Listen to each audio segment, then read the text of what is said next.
Welcome to Ancient Geeks, a podcast where two old friends of a certain age talk about the development of geek culture from decades past to the present day. We were geeks before it was chic, and I am your co-host Stephen Taylor, and I feel like making a pointless trip to Jupiter.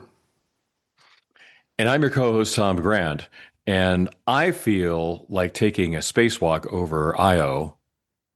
As one does. Well, Tom, how are you today? I'm doing great. How about you? Fantastic. I'm doing quite well. So before we get into today's topic, which is 2010, the year we made contact, a 1984 film and sequel to 2001, I'll ask, what have you been doing this week in geekery? Well, aside from reading through all the science fiction and fantasy paperbacks that I've been stockpiling, I reread Avengers issues 89 through 97, which is the kind of the corpus of the Kree-Skrull War storyline. And back in the day, that was considered to be kind of a special moment in Marvel Comics. Not only did it have like the really terrific Neil Adams artwork in a lot of the issues, That's right. but it was a real mega storyline, maybe one of the first, and because usually like you might have something like the arrival of Galactus, and that would be 3 issues. Right. This was several issues, and it sprawled all over the place. I mean, you had guest appearances by the Inhumans and others. It was a kind of a big deal, and I really enjoyed it. And I liked Roy Thomas's writing in this. Yes. I used to think like his insertion in one issue of Golden Age Heroes was just sort of gratuitous, but it seemed more fun this time around.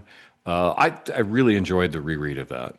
I reread it several years ago, I think, when I first got the Marvel Unlimited app, and I remember it quite fondly. It's one of those things that I think you'd only been able to read pieces of when I was a younger collector because those were hard to find. Oh, very, yeah. When I was looking.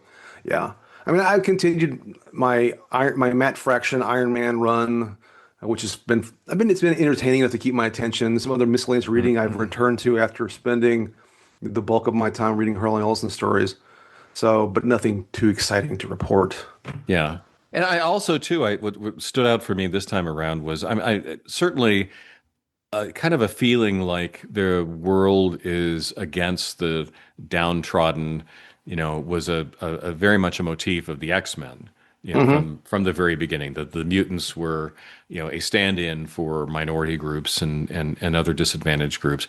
I mean, here there was like a crazy senator, and he was whipping up anti-alien frenzy because a lot of the storyline centered around Captain Marvel, who was a Kree, although a dissident Kree who had sought refuge on Earth, and just like kind of struck me like, yeah, this was a period when there was a lot of consciousness about politics in the comics, particularly Marvel comics. It's a good thing that we no longer have anti-refugee senators in the United States. We've moved on. We've evolved. We've evolved.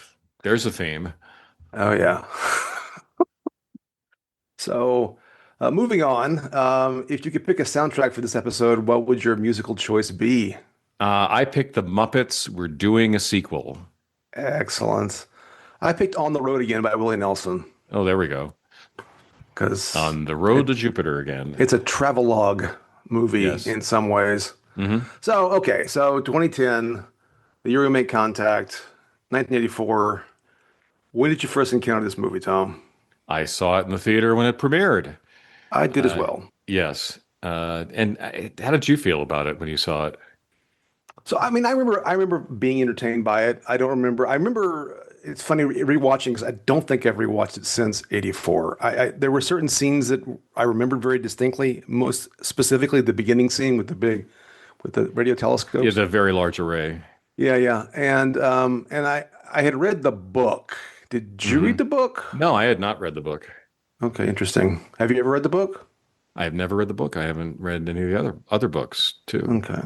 So I read the book first, I think. And I used to own, I realize I don't have anymore. I used to own, I had a hard copy of the book.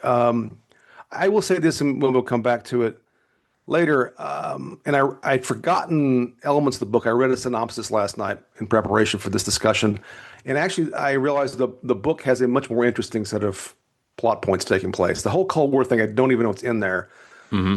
But there is actually a third spaceship involved, which is a Chinese ship, also racing to get to Jupiter. And they crash on Europa, and we find out stuff about what's happening on Europa.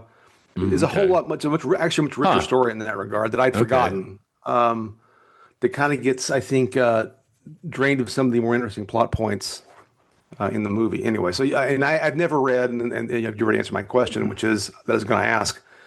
Did you read 2061 or 3001? No. And I have not either. Though I'm kind of interested now. Yeah, I am kind of interested to a degree. Excuse me. Although Because I'm reading lots of science fiction paperbacks, so why not add that to the pile? If you do, I would go ahead and read 2010 because there's enough different in it. I think that's probably worth the time. But I guess also kind of like with 2001, the book and the movie don't quite sync up. And in fact, I think 2010, the book, is more a direct sequel to 2001, the movie, than 2001, the book, because the things that happen in the movie get reflected in the book rather than book to book, if that makes any sense. Right. No, that does make sense. I remember enjoying the movie, but not loving it. Not loving That's totally fair. I mean, I think it's fine. And we both rewatch it for this podcast, so we'll talk about undoubtedly our own temporary reactions. I'm going to save the grade thing and all that for a moment. Let's just talk about the movie for a few minutes, shall we? Sure. So the basic plot of the film is that we're 9 years after the events of 2001. Discovery has been trapped in orbit around Jupiter. The Americans and the Soviets, because in this alternate future, the Soviet Union still exists in 2010. Oops. So does the Astrodome, by the way. Oops. Yes. Oops. So do certain corporations. That's right. That at least was following from the movie, but yeah, true. The other movie. And the Earth, the Americans are building Discovery 2, but they're behind the Russians, who have built their own ship, the Leonov, which is going to be able to launch. But the Russians need, and see, I'm following into current terminology, calling them the Soviets. For years, I called them the Soviets, and now, anyway, but the Soviets. Yes. Well, most people called them the Russians during the Soviet era, which always bugged the hell out of me. Fair enough. Yeah. You see the Stalin guy? Not a Russian. That's right. Look at the map. Do you know why it's called the USSR? Yeah. How many SSRs are there? And how many times does SSR appear in the New York Times crossword? A lot. A lot. Like aloe is one of those words. Yeah, there's some words. I'm spinning off into a New York Times crossword. Yeah, that digression is already. But we should say that there was something happening with the Discovery that's prompting this space. Yeah, so they realize. Well, they realize it's going to crash into Jupiter. Its orbit's decaying for some weird reason that they don't understand. So there's an urgency, right? And but the Soviets need American expertise. Yes, and because of my religious leanings, which amount to never spoiling anything unless you're going to explicitly warn people that we're going to spoil the hell out of this movie the way that we spoil the hell out of everything. But just to let you know, that's going to happen. It is the standing circumstance, right. And I will make contrition to my movie god after Tom's absolution for his spoilage. At any rate, so we end up with this Russian crew. We have 3 Americans on board, played by Roy Schneider, John Lithgow, Scheider, excuse me. I knew as soon as I said that, it was wrong. Yeah. But you rapidly corrected me, so I appreciate that. John Lithgow and Bob Balaban. Anyway, and they take off to no, it's Jupiter. Lithgow. Lithgow, yeah, sure. That's exactly how you pronounce it. Exactly. He's a vampire. John Lithgow. Lithgow.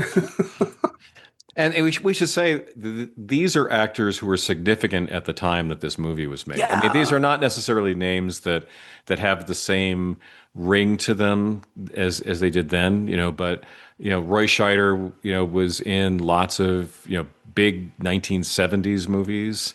He was kind of a staple of 1970s cinema, Jaws being the most important of those, but and other films as well. And John Lithgow was kind of an up and coming actor.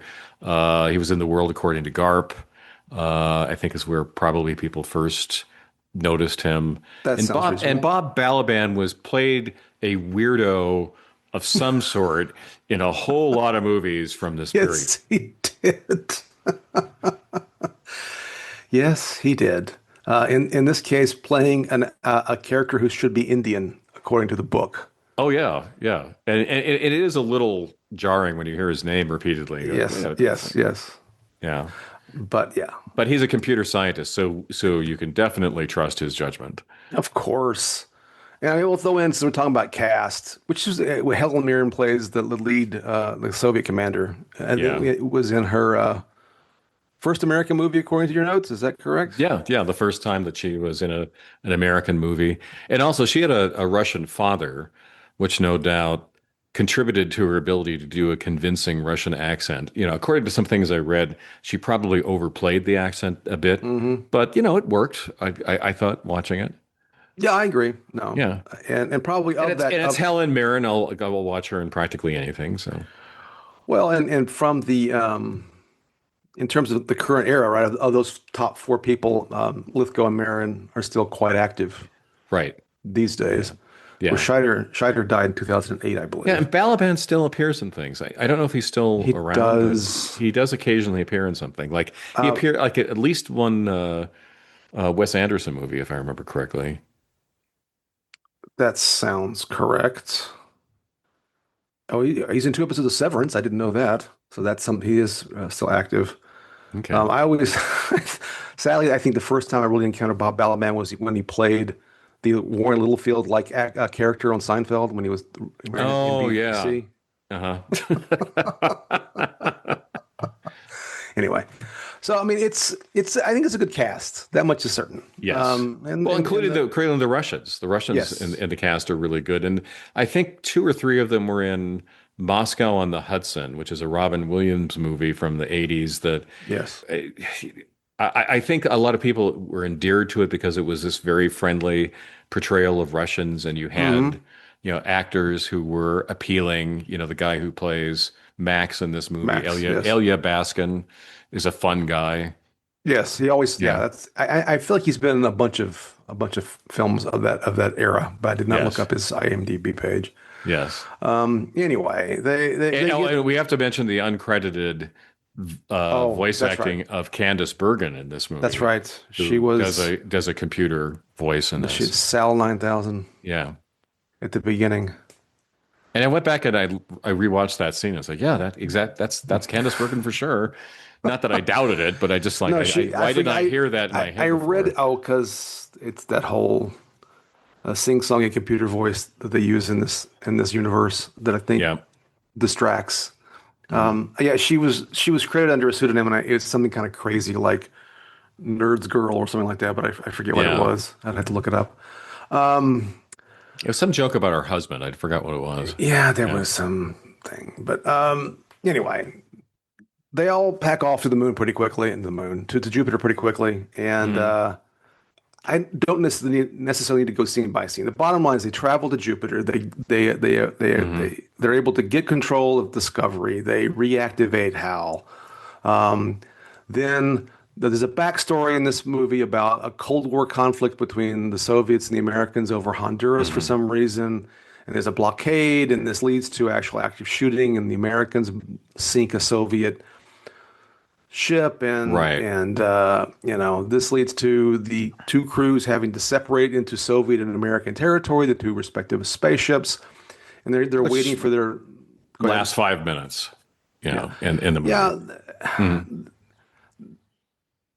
There's a they well, it's more than 5 minutes really because it's actually pretty. It's about a I'm third of the movie. exaggerating. Yeah, Yeah. I Yeah. mean the movie I think. And part of why I'm kind of running through is I don't think a whole lot happens in this movie in many ways. I just feel like they Mhm. take a trip to Jupiter, they get the ship back, they put Hal back together, they have their Cold War conflict, they get visited by the ghost of Monolith's past and future when Dave Bowman shows up and tells them that they have to leave because Mhm. something wonderful is about to happen. They finally have to come with a plan because they have to wait for a launch window because of the amount of fuel they have to get back to Earth. Right. So they come with a plan to use Discovery as a booster rocket to then allow the Leonov to go back to Earth. They Mhm. have to convince Hal to do the controlled burn so they can then launch the ship. Um, and they escape in time while something phenomenal is happening to Jupiter, where it's turned into a small sun, and we get a message from the aliens. And I also left out the fact that Max, the aforementioned cosmonaut, does not a spacewalk, which goes out on a pod, activates the monolith, and gets killed. And we can come back to that scene in a minute because this I'm curious as to your view on certain things. But that's basically the movie. They go there, they find out Jupiter, something's going to happen, they have to leave. Right. Am I being unfair about the basic plot of that? No, but we might be exaggerating a little bit. I think the value of the journey itself, because Let's talk about that. Okay, because I think there are moments like, for example, I didn't remember a lot from this movie before we rewatched it, but I did remember the aerobraking scene. You know, where the Leonov has to go through the atmosphere of Jupiter to slow down and then get into the correct orbit to be able to rendezvous with Discovery. I think that's a really good scene, and it has real science in it, which is always a plus in a hard science fiction story.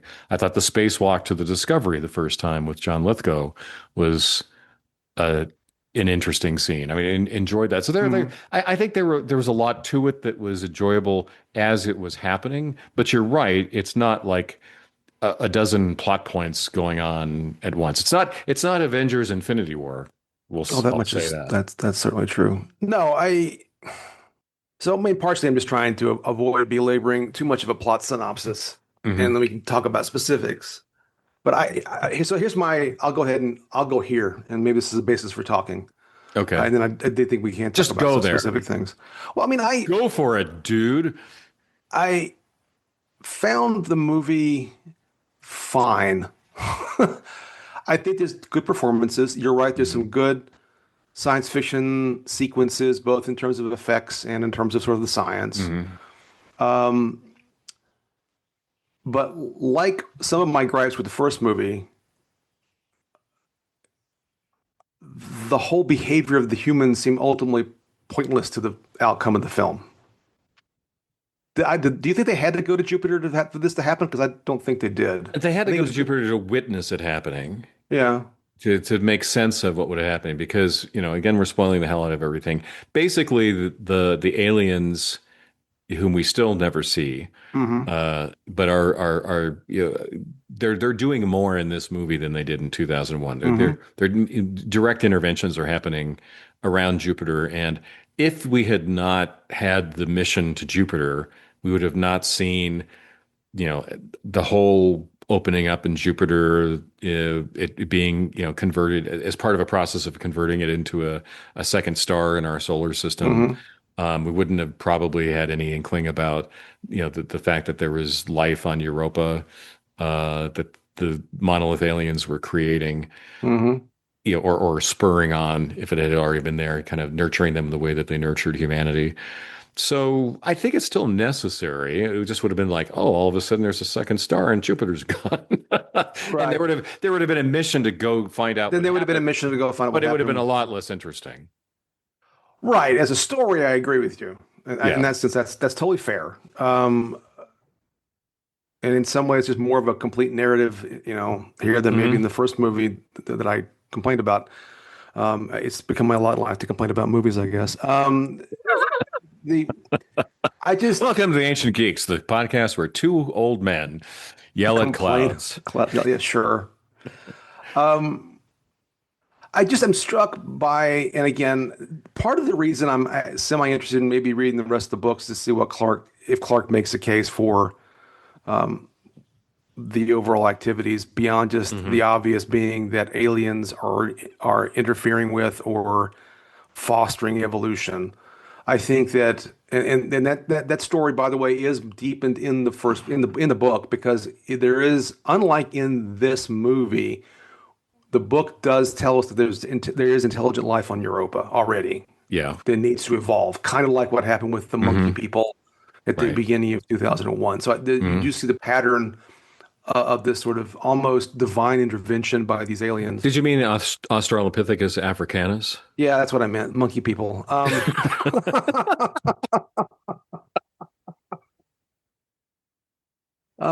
AKA AKA monkey people. Yeah. So I mean, I there is clearly this sort of to the point we talked about in the first movie about evolution, but also Hmm. evolution it's guided. So in some ways, it's not Right. evolution. That's an interesting. I mean, it's an interesting idea. I just Well, jump started or accelerated or what up as I used when we talked about 2001, uplifted. yeah. Um, But in some ways, it did feel like the whole trip, except from being witnesses, I take the point. It just feels like the mhm. whole trip was kind of unnecessary. They would have, in reality, they would have gone with Discovery 2 and with Yeah. Leonov when it was ready, and maybe not risk Well, being fried by a star being exploded. But anyway, so here's my standard since I'm go ahead. reading a lot of science fiction paperbacks lately. You'll have a story that is really kind of centered around a particular idea Hmm. in science fiction. So I just finished rereading The Star Is My Destination, which is you know, humanity has been changed by kind of discovering the ability to teleport at will. Hmm. And this is, as it turns out, the first part of an evolution going on in Hmm. humanity. And we're following the actions of somebody who is uh, a kind of a lower class person who's on this revenge crusade against somebody who has wronged him terribly. And so there's the basic idea, right? And it's like, how much do you need beyond that as a story to make it Hmm. an interesting read? And Stars My Destination in the book that I read is 250 pages. And, there are all sorts of shenanigans going on throughout the book. And a lot of it's very exciting. And a lot of it is necessary to tell the story that the author, Alfred Bester, wanted to tell. And then, it kind of reaches a conclusion. Now, Hmm. I think the same sort of standard applies to a movie like this, which Hmm. is, all right, how much story do you need? Did you Hmm. need the Cold War plot? Was that just sort of extraneous? How much of a character development did you need for anybody who was on the American Soviet crew? And I actually thought in the case of this movie, there was probably maybe a little more than needed, but not bad, versus like sometimes I'll go take a look at a novel I might want to read, a science fiction and fantasy novel, and I'll see it's 600 pages and I'll say, wait a minute. Right. No, yeah. No, Unless this is Hyperion, right. Right. No, it's I totally don't know fair. if I want to read a book that long because a I, lot of it's I'm just going to be padded. I've mentioned, I've been reading this current series by James Islington, and the first book Hmm. was thick, but it read quickly. The second one, while I want to give it credit, we'll eventually write about it when I finish the book. It does some things that I didn't expect, so that's always nice. Yeah. But also, I feel like we're on a long journey when we maybe could get there a little faster. So maybe me griping about Return to Jupiter is Yeah. kind of silly. But Well, I this movie think, reminded me a lot of Europa Report, which is a personal favorite. It's a hard science fiction mhm, story about a journey to Europa to see if there's life there. And mhm, there are a lot of scenes of sort of humans versus nature. In this case, it's mhm, kind of the vacuum of space or the icy right. surface of Mhm. Europa or whatever, or the oceans below it. And anyway, so it's an hour and 37 minutes according to what I'm looking at here, and it's just enough, right? It does the job. You've got the exciting scenes, you've got the interesting interactions among people in the crew. You've got you have the satisfying conclusion of the story at the end. Um, it's a good movie, right? But it's just enough to Fair tell that. enough. Fair enough. No, I think that's fair. I felt like it was. I felt like the Cold War stuff was just padding. It wasn't helpful to the story. I didn't work for me this time around. I mean, part of it is obviously we. I mean, part of it is it felt anachronistic, but I could live with that. I could live with the fact that Hmm. in some future, like a side note, I was thinking the other day about the comic book Nexus, which basically the Soviets kind of exist in space somehow, and I Right. could live with that if they did a Nexus show. Um, Well, it's like the Fallout games that, it's an sure, alternate timeline. sure, and that's fine. But Hmm. what I didn't like about it, one, it felt so profoundly 1980s in a way that part did bump me, right? That Oh yeah. that the flashpoint for Soviet U.S. conflict would be Honduras or somewhere in Central America, right? This is building off of Nicaragua and Mm. Cuba and all. El Salvador. El Salvador, yes. Mhm. And I'm like, I Which don't are, we should know. explain to listeners who weren't the same sort of people that you and I were at that time, Weirdos? weirdo political science types, but this was, Central America was the cause of a Yeah. lot of anxiety. The Reagan administration, well, certainly the Carter administration, because of the Nicaraguan Revolution in 1979, was concerned about Soviet expansion in the hemisphere, the whole domino theory thing, and there was a guerrilla war in El Salvador Mhm. and so forth and so on, and various other issues and other regional countries. But And then, like, there were these nightmare scenarios. I'm putting air quotes around that. sure, Like, what if the Soviet Union gave the Sandinista regime in Nicaragua MiG fighter jets or bombers of some sort that they could then use to interdict the Panama Canal? right, You know, right, right. There's yeah. always Oh, MiGs in Nicaragua. That was, the kind of thing that people were really sure. weirded out by. So I mean, but yeah, the it just it well, one, it felt tacked on, and I don't think it's in the book, but I didn't see it in the summary. I do not remember. I could be wrong No. about this, but I don't think. Um, and it created, to me, it created false drama in the movie that I think I would have been more satisfied Yeah. if it had just been science experiment problems. In Yeah. fact, I mean, I remember they'd separated, but they're watching it this time. I'm like, you know what? You people are all in the orbit of freaking Jupiter. You don't have time to play these games. And I think if there Right. were astronauts in space, I think they would have said, you know what? I know we're being ordered to go to our respective corners. Yeah, We got to but we're figure not this going to do problem out. that. Yeah, I had the same reaction at that part of it. It seemed a little silly. There were a couple of times where there were false barriers set up because of the Yeah, Cold War timeline. This was one. I thought early on, it's like, well, how are we going to get the president of the United States to sign on to a joint Soviet American mission right, in the time of this crisis? It's like, we know that's going to happen. By the way, right. this was one of the complaints that Gene Siskel had with this movie. I watched the Siskel and Ebert review of it. Okay. Yeah. About the Cold War part? Yeah. So Yeah, yeah. Siskel really hated this movie. Ebert wound up defending it kind of passionately. He didn't say it was a perfect movie or anywhere near as good as Right. 2001, but he still said it. Gene, it's a better movie than you're saying it is. I should have watched that. I Maybe I know. will. Or maybe we're both possessed by the spirits of Siskel Could and Ebert be. as we're It could talking be. right now. It could be. Yeah. Yeah, I found the first 35 minutes very slow. Um, Yes. And and there's I some wasn't cool things, the house with the sure, dolphins that swam into it. And but I mean, I wasn't, again, I know that's in the book. yeah, That's adaptation stuff, but again, I'm not sure what it did for the plot, except give him an excuse to write voicemails home. In terms of the yeah. movie itself, I don't know. It just, Well, in 2001, there's the scene where the same character, Heywood Floyd, yeah. is doing kind of the the video mail to his daughter, Hmm. or has having the Yeah, video chat with his that's daughter. right. That's right. And it's nice to know that he has family.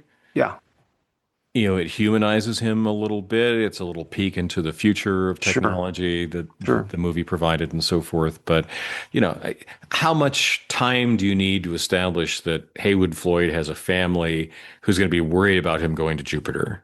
Right. Probably less than this movie invests in that. That's right. That's right. Um, here's the science gripe. Help me out here. Is it just me, or is taking your face mask off to test the atmosphere a bad way to test the atmosphere? There's got Well, to be a better if way you than that. Yeah, I mean, I understood they were under time pressure. They couldn't be taking Sure. samples and going back to the lab. So, they had Fair enough. some indication of what the state of the atmosphere was like inside the Discovery. But Why do you think he freaked out because he thought he smelled death? That seemed also, I remember when I saw it the first time, like he was scared of a ghost. It was very sort of weird to me. it's interesting. I don't remember it from the first time I watched it. When I Yeah. watched it this time, it didn't bother me because people will freak out over, That's fair. That's totally fair. things that other people standing right next to them will not be upset by. So that was okay, because here we had somebody who was just sort of a kind of a cool character and Right. said that he smells something dead, and Hmm. his veneer of bravado, kind of collapses a little bit. So speaking of Max, and he flies out to the monolith, Yeah. right? Um, what was your interpretation of the discharge from the monolith as it flew back to Earth? I don't know. I wondered if it was part of like when Bowman said, "My God, it's full of stars." Like had seen that happening. It was like the opening of the Stargate.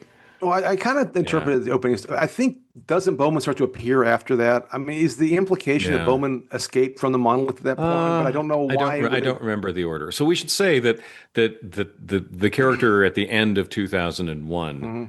who gets uplifted into whatever the next stage of human evolution is, he does return in this. And I thought Hmm. that was really well done in this, with like the scenes with him kind of Hmm. first appearing as a little bit of a ghost, Yes. and then he has that key conversation with Heywood Floyd Roy Hmm. Scheider's character, and he's clearly not human anymore, Right. and he's like commenting on, like he's like visiting his old hometown or something. It's Right.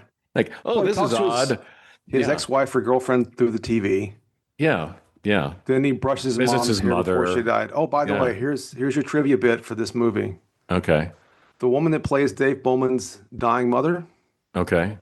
played Picard's old mother in Star Trek: The Next Generation in that episode where no man has gone before, where no one has gone before, and she offers him tea. Yeah. Same lady. So that lady, whose Wow. name I wrote down, but I can't. Ah, here it is. Herta Ware is both Dave Bowman's mother, and Jean-Luc Picard's mother. Except we know that she was retconned as not having lived that long, but that's a different problem So in entirely. the 1980s, if you wanted to cast an old lady who was dead or dying, That's right. She was your go-to. there's her go-to. Herta Ware. Her to wear. Um, By the way, I have a call out on casting. So I mentioned the Europa report. yeah. I noticed that Carolina Widra, Uh-huh. if you remember her from Pluribus. Uh-huh. Yeah. Anyway, she's in that movie. Oh, okay. Yeah, and she plays a Russian in that. Coincidence? Coincidence? I think not. If you're going to Europa, you're going to You have gotta, some you gotta think of Russians. Russians. Yeah, because it's Um, icy. so what did you think of the way they handled Hal in this movie? Well, so the whole point was to build up suspense about what Hal was going to do. Right. And was he crazy? Could they trust him? And that kind of lasts through the whole movie. And like even Hmm. after there's a point where they figure out that, Hal hadn't turned evil.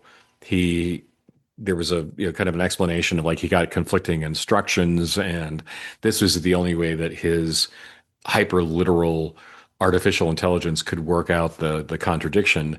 Uh, that didn't work for me too well. I I thought agree. actually at the end when they've effectively lied to Hal and they're Hmm. leaving him behind, and he keeps asking questions like, "Well, something amazing is happening on Jupiter. Shouldn't we not blast off and into space now? Shouldn't we stick around and see what's going on?"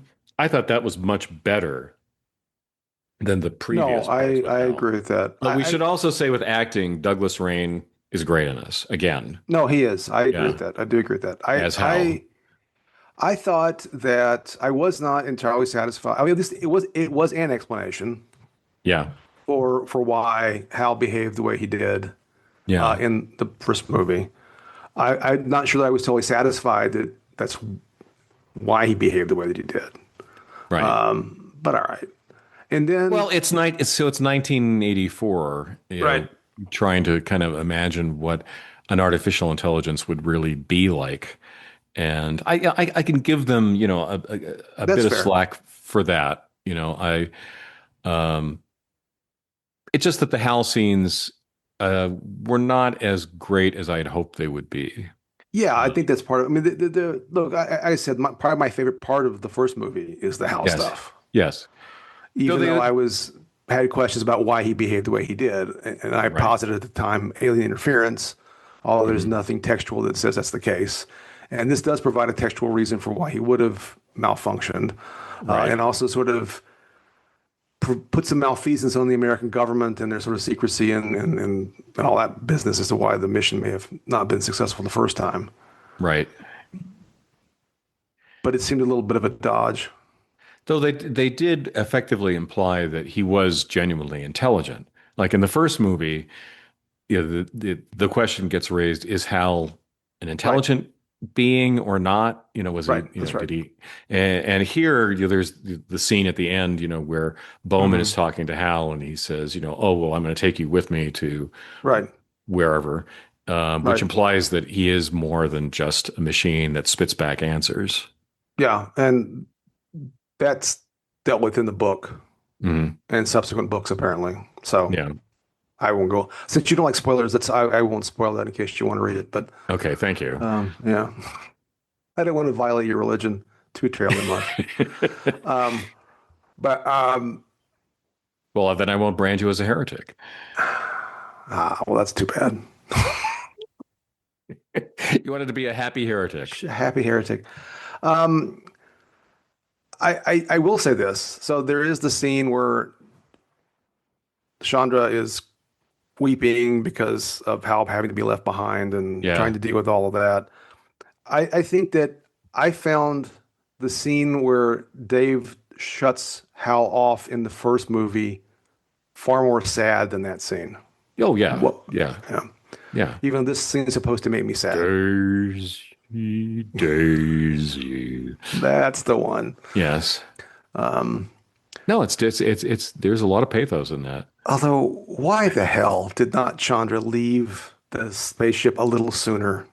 I know that was one of those unnecessary, Yeah, because last second sort of escapes, like when Bond turns off the bomb and there's a second left, or there's no, 0.007 7 seconds seconds left. left.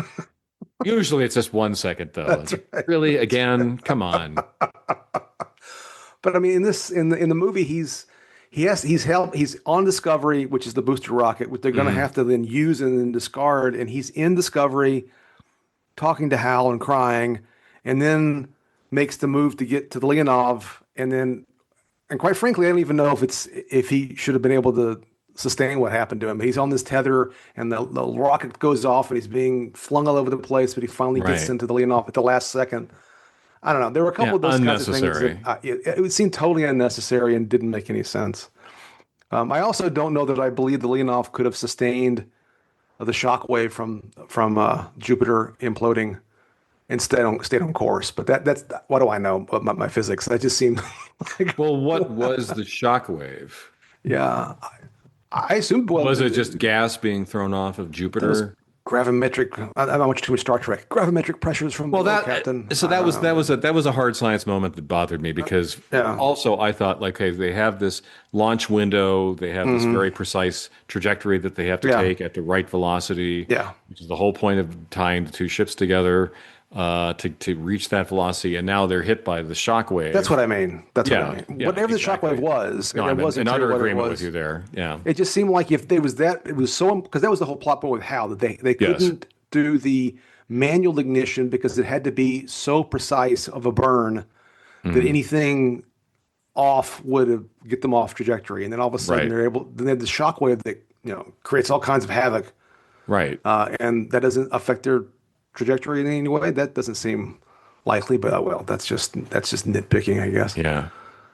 So, so anyway, and then the Jupiter becomes a small sun. Then there's a transmission from the aliens that basically that all these worlds are yours except don't try to land on Europa. That's Yes. Europa is planted forbidden. Right. And also there's a bit about enjoy it all in peace, which is not from the book, by the way. That's a tie into the Cold War thing from. Right. And then all of a sudden we decide not to blow one another up, and who cares about Honduras anymore because there are always planets out there. So we can have a war over that probably. Yeah, That might we happen. have a kind of a moment of perspective. Yes. Yeah, these problems with Honduras are tiny in comparison to the great cosmic The dams. vastness of space. Yes. In the Yeah. book, Jupiter is renamed Lucifer. Oh, interesting. I didn't know. Yeah. They didn't put that in the movie. Yeah. Uh, I had a thought, but I forgot what it was. It happens. It happens. Someone may have been pulling on your memory cards. That's right. Um, Punching them. Yes. so, okay. Dr. So, Taylor, I am ready to begin our lesson. that's right. No singing. No singing.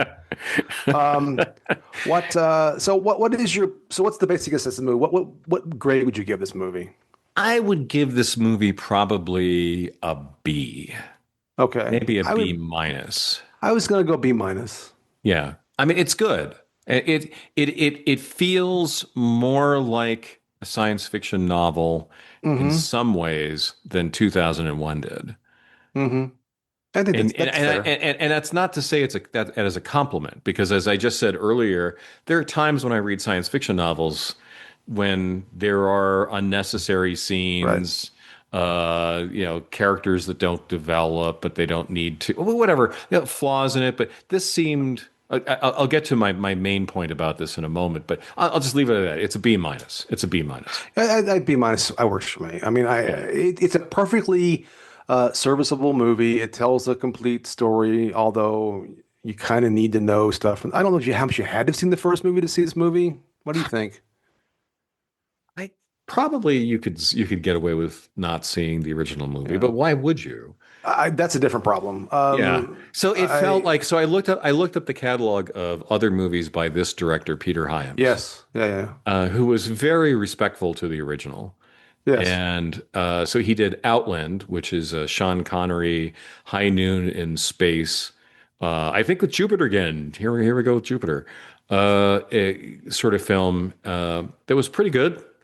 Yeah. I haven't rewatched that one recently, but I remember, at the time I enjoyed it. The Presidio, kind of an action movie, thriller, Right. suspense movie. Capricorn 1, Oh yeah. fake Capricorn mission to Mars. with O.J. Simpson. Yeah.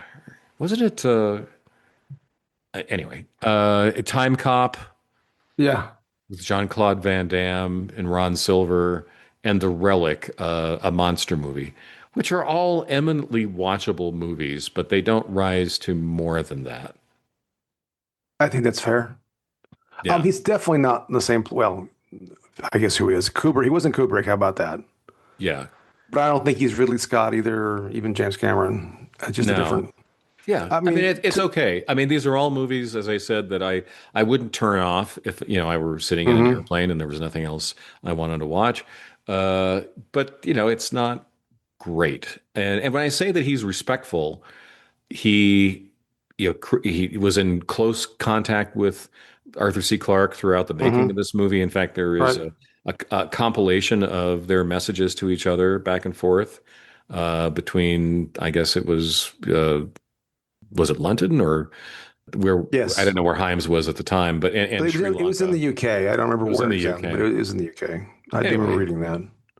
Yeah, they had to rebuild everything about the Yes. Discovery because Kubrick didn't want to have the Discovery or the spacesuits or anything show up in other movies. Right. He just wanted to be kind of specific just to 2001, and they did a good job of that. I think They did. of They did. rebuilding it. I will ask this. There's a question I was going to ask in a moment, but if it's right here. So, to what degree did it feel like this was the same world as 2001 to you? That's a good one. Not perfectly, I would say. I would agree with that. I think they were attempts, right? Yes. Like the TV set thing that Dave Bowman's former wife was watching him on looked kind of like technology from 2001. And they also Right. showed commercials of like the Pan Am flights to the space station, but it didn't feel like the same place to me. No. Yeah, it was good production design, but not Yeah. perfect meshing with the original No, feel. And Sid Mead worked on this movie a little bit, by the way. I found yeah. out. Okay. And there's obvious, touches I think that were because of other movies made Hmm. between this one and 2001, for Hmm. example. Like, yeah, the Leonov, the interior looks a lot like the Nostromo. Yes, I was going to go there myself. Yeah, Yeah. the movie. I think I was going to say later, but I'll say now. It has this really, to me at least, profoundly 80s feel to it. Oh yeah. Part of it's what you just described. Some of the new stuff feels like a lot of 80s science fiction movies, Hmm. or in the case of Alien 1979. But this era, it also felt a little more like a submarine movie than a space movie sometimes. Oh, that's an interesting thought. Yeah, I can kind of see that. But it's about just the general vibe, the costuming. Of course, the Cold War overlay is part of it. Hmm. But it just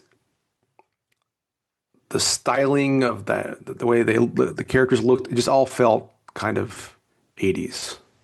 So I guess so. Do you think this satisfactorily expands the story of the first movie?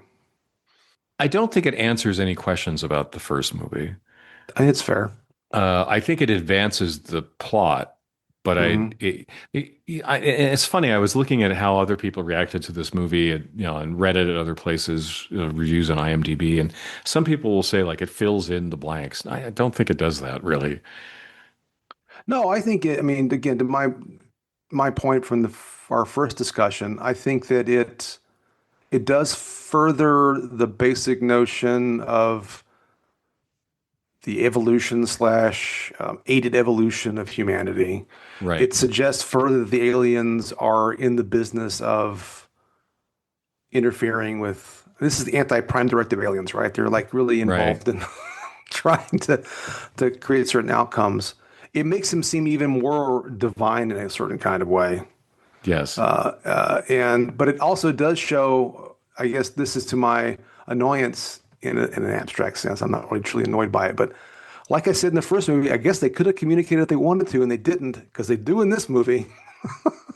They They sure understand do. I English. mean, not a lot. Not a lot. They're still Not a like not lot. great at it. Yeah. They're terrible first date. They won't answer all the basic questions. Where did you grow up? What did your mom do? None of that stuff, right? I mean, it's not there.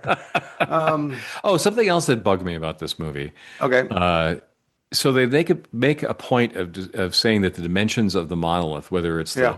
monolith that they found on the Hmm. moon or Hmm. the monolith by Hmm. by Jupiter, has the dimensions 1 by 4 by 9, and Hmm. that would then be an indication of intelligence Hmm. because the square of 1 is 1, the square of 2 is 4, the square of 3 is 9. Which, first of all, I didn't feel like that was necessary for the aliens to do. Right. But second of all, looking at the monolith floating around in space there Hmm. near Jupiter, it didn't really have those dimensions. And maybe that's a No. nit, but it was one of those things that No. like why did you insert this so that you can immediately be undermined by the visual of the I, monolith? I yeah. I mean, I think it. I try not to think about that part too much about the actual manifestation, but I did think about it. I do like the idea, right? That every Yes. monolith that appears has the exact same ratio, right? Whether it's the one Yes. on the moon, the one in space, or the ones on Jupiter. But yeah, the 1 by 4 by 9, I'm like, I don't know. But yeah, fair Yeah. enough. It just was a detail that didn't need to be there. So this is Tom Bait. This is a Tom Bait kind of question. Should Oh, this okay, movie have I'm been ready. made? Should Should this this movie have been movie have been made? made? I'm okay with this movie being made Okay. because I think it did advance the story a bit. It wasn't bad. Okay. I didn't walk out of the movie when I first saw it, or turn off the movie when I watched it this time, thinking, oh, this was terrible. What a spit in the face of the original. What a heresy this movie is. I didn't feel like that, but Right. it was just kind of okay. It was a fun way to spend a couple of hours, but that's it. But that's it. And so this brings me to my question.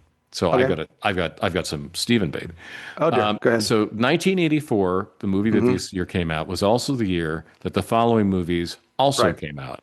So we had Star Trek 3, The Terminator, Hmm. Starman, Dune, Ghostbusters, Buckaroo Banzai, Hmm. 1984, The Last Starfighter. I'm getting into a couple of movies you might not have seen. Night of the Comet. Did you ever see Did that? not. No. That was sort of a fun, pulpy sort of comedy horror movie. Supergirl, Nausicaa, The Valley of the Wind. You made that up. No, I did not. Uh, Iceman, it's about Neanderthal that's I, unthawed. Anyway, and Unfrozen more. caveman lawyer. That's It my. was exactly. That's exact. What is this magic box? That's right. I can't figure out how it works, but I do know that taxes are Yeah, too high. that's right. Love you, Phil Hartman. You were great. Yes. Does this movie stand out in any way from those other films? It's better than Dune. Well, yes. Um, Everything else on that list is better than Dune. yeah. I mean, of that movies on that list that I saw in the theater that summer, I saw Ghostbusters, I saw Star Trek 3, and I saw Buckaroo Banzai. I'm pretty sure I saw in the theater Mhm. that year. I think I saw The Last Starfighter as well. Yeah. This is probably this is near my peak of going to the movies Yeah. in this sort of era right here. And of course, I saw The Terminator later. I think it certainly, of course, I can't comment on Night of the Comet and the Nausicaans and they're playing Dom Jot and whatever. But I So it's clear, although you've seen lots of Robotech and Battle of the Planets and so forth, you haven't watched any of the Miyazaki movies. I have not. No, Okay. I think it's sort of. I mean, again, I think it's very mid '80s science fiction of a higher quality than a lot of stuff. I Hmm. mean, obviously, I have a soft spot for Star Trek 3. The Terminator is a classic. And I have a lot of affection for Buckaroo Banzai. I think it's like in the middle of the top third of those movies Yeah. ish. What do you think? Yeah, I would say so. But I don't say that it stands out. No, I think that's true. No, I Yeah. don't no. Yeah. I mean, we're clearly 2001 stands out from a lot of other films of its Yeah, vintage. I mean, the Terminator, to be fair, even though my Star Trek love is high, I mean, the Terminator is the one that stands out the most in that Yes. list. Maybe Ghostbusters because it was a breakout sort of sci-fi comedy thing. Yes. But yeah, I don't think it stands out. No. So I mean, Yeah. I think that I mean, quite honestly, again, whatever I did have my critiques of 2001. 2001 is a far superior film. I don't think you're going to disagree with me on that count. Hmm. Oh, no. No. So there's that. Any other comparison of the two that you wanted to make before we move on? Well, I think that the scene that is definitely awe-inspiring in this movie is watching the conversion of Jupiter. Right? It's That's something fair. happening at a cosmic scale. But Something even wonderful. yeah, something wonderful is going to happen. But it's I don't know. It because of the very 80s movie feel of everything, it Mhm. doesn't feel as awesome as some of the Oh, things that I happened in agree. 2001. No, I try Even to though pay it's attention. enormous what's going Yes, on. there are some there's some nice to really good visuals in this movie. Yes. Nothing in this movie was as visually significant to me as 2001. Just nothing. Yeah. Yeah. Um, there are a couple of cool scenes, but it's just not the same. Here's a question I just thought about. I meant to write it down, but I thought about it. So, Okay. Keir Dullea comes back to play Dave Bowman. Hmm. Is his acting in this movie closer to you to his acting in 2001 or his acting in The Star Lost? Boy, that's a tough one. And Because I have an answer. I think it might be closer to the Star Lost. You and me both. I was struck. Because really, I mean, again, how much of any of this is direction, although I'm going to say a lot of it Yeah. has to be. It's not like he's especially emotive in 2001, but I No. think that Kubrick knew what he wanted and he got what he wanted. Right. In this movie, he just seems to be deliberate. Like, I mean, again, I don't want to two-star lost him here, but Mhm. honest to God, it's like you're just standing delivering a line. Right. And then there's this sort of voice distortion going on when you talk. Hmm. But And I'm not so sure that like the TV scene struck me. How much of his ethereal unworldliness is the nature of his dialogue and the visuals versus him actually acting? Right. And I think that it's much more the Mm. visuals and the audio manipulation than it is his acting. Well, I and don't in think he's a very good 2001, actor. no, I don't think he is either. And in 2001, he's playing an astronaut, Yes, who's supposed to have a level of composure which is stoic. much, much greater than Yeah. average. Yes, exactly. No, he So, does come yeah, across as a in some ways central casting 1960s astronaut type, right. Yes, which works. And so and did that Gary works. Lockwood too. Yes, Yeah. agreed. I think Gary Lockwood's a better actor than he is, but yes. Yeah, I think so too. I think so too. I mean, yeah. Anyhow, anyway, I just I did think about the poor star lost. My God, Yeah, that just really scarred us.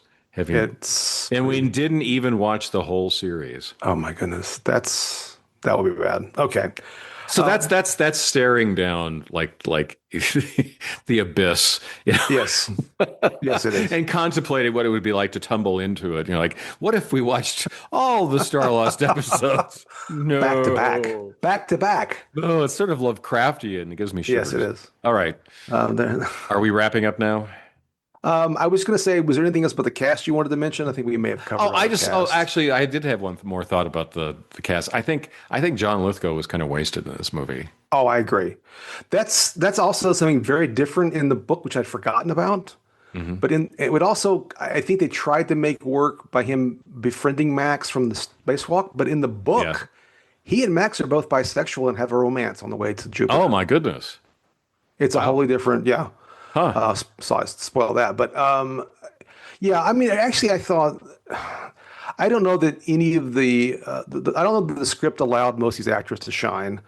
I like Roy Scheider, but I don't know that he seems somewhat off in this role, in my opinion. He He doesn't radiate didn't. scientist is No, the problem. I mean, and he it might be unfair to him because like he played so many movies where he was sort of like this hard-boiled character with a cigarette right. dangling from the side of his Yes, mouth, in Jaws as the chief or French Connection, or Sorcerer or other right. movies that he was in. And it's just maybe it's hard to disassociate that from his I acting in haven't this. I haven't watched all those movies. I'm very familiar with them. It just seemed I don't know. It didn't quite work totally.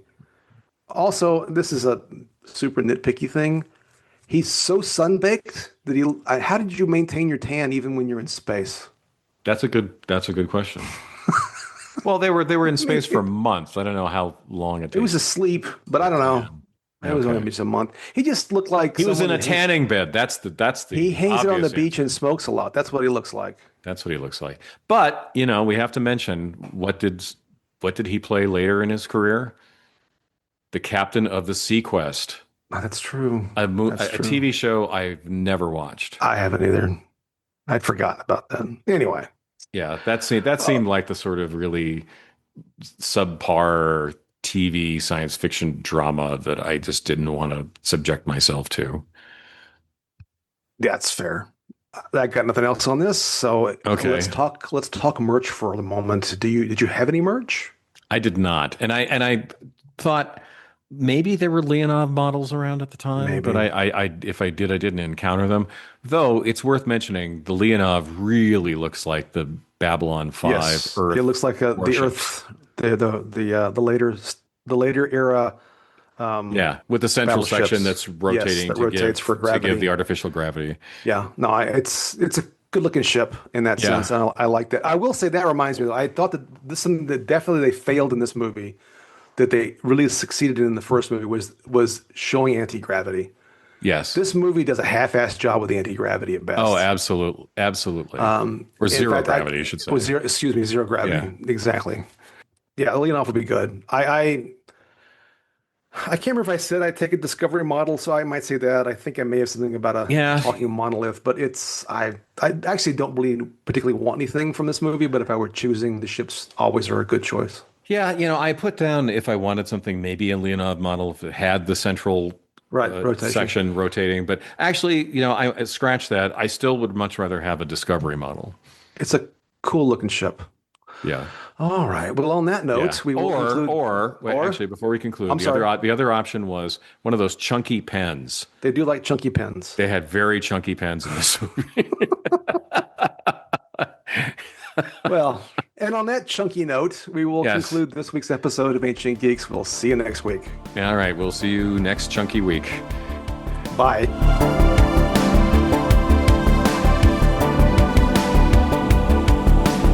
Before we plunge into the atmosphere of Jupiter, we want to thank you yet again for listening to another episode of the Ancient Geeks podcast. You can find us anywhere fine podcasts are purveyed, where we would be grateful if you would like and subscribe and leave a review.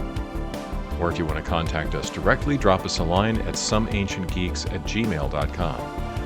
Also, find us on Substack at someancientgeek.substack.com, where we post regularly all sorts of geek-related things, as well as on Reddit, Facebook, Blue Sky, and other social media outlets. All content is copyright 2026, Tom Grant and Stephen Taylor. Music by Reversed Image, whom you can find on Pixabay. See you next time.